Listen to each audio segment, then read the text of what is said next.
என் பிள்ளைய பத்தி அப்படி என்ன சார் உங்களுக்கு தெரிய வந்துச்சு? சார், உங்க புள்ள சீட்டாட்டத்துல மிகப்பெரிய வல்லவர். அதுல பல லட்சத்தை இழந்திருக்காரு.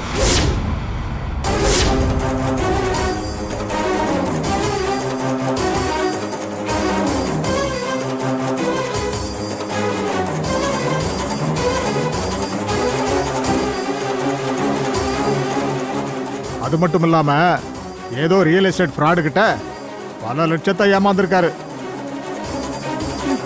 என்ன பாத்து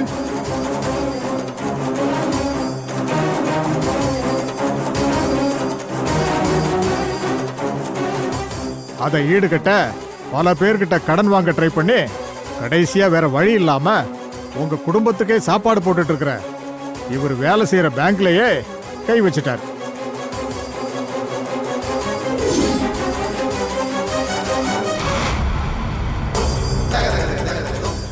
தெரியாம பண்ணிட்டேன் சார்.